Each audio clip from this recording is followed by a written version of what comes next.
पहाटेच्या प्रसन्न वातावरणात किंवा संध्याकाळी धायरी गावात असलेले धारेश्वर मंदिर हे सुखद अनुभव देणारे देवस्थान आहे. औदुंबर, पिंपळ आणि इतर अनेक वृक्षांनी घेरलेल्या वाटेवरूनच आपण मंदिराच्या दिशेने जातो. पायऱ्या चढून जाताना पण दोन्ही बाजूंनी छान झाडांची सावली पडलेली असते. हे मंदिर 4.5 एकर परिसरात पसरलेले आहे. सध्याचे मंदिराचे स्वरूप हे 1978 मध्ये तयार केलेले आहे. देवळाच्या आजूबाजूचा परिसर हिरवागार आहे. हे धारेश्वर देवस्थान 350 वर्षांपूर्वीचे आहे.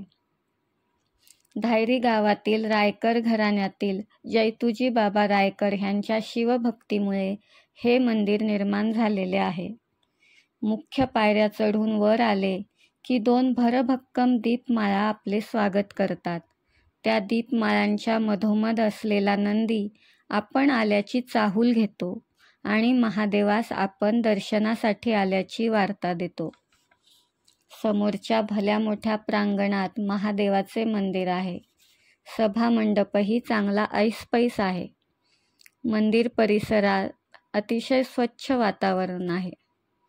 इथे आल्यावर शिवभक्त जप करताना दिसतात, तर कोणी बाहेरच्या बाकड्यांवर पायऱ्यांवर बसून निसर्गाचा आणि मंदिराच्या आध्यात्मिक वातावरणाचा आनंद घेताना दिसतात.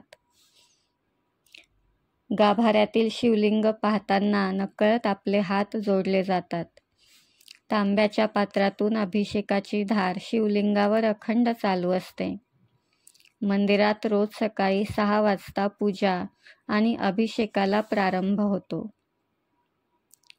संध्याकाळी 7:30 वाजता पुन्हा आरती होते. चैत्र वद्य चतुर्थीला श्री धारेश्वराची मोठी यात्रा भरते.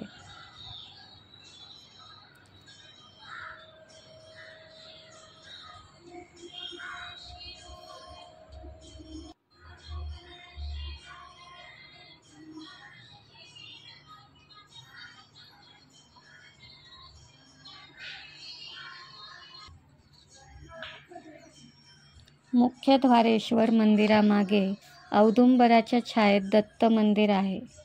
त्यापुढे अक्कलकोटच्या स्वामी समर्थांचे मंदिर आहे. स्वामी समर्थांच्या मंदिरासमोर भला मोठा सभामंडप आहे, जिथे विविध कार्यक्रम होतात. सगळा परिसर पाहताना प्रसन्न वातावरण आपल्याला सतत जाणवत राहते. इथे महाशिवरात्रीला भाविक भक्तांची मोठी गर्दी असते.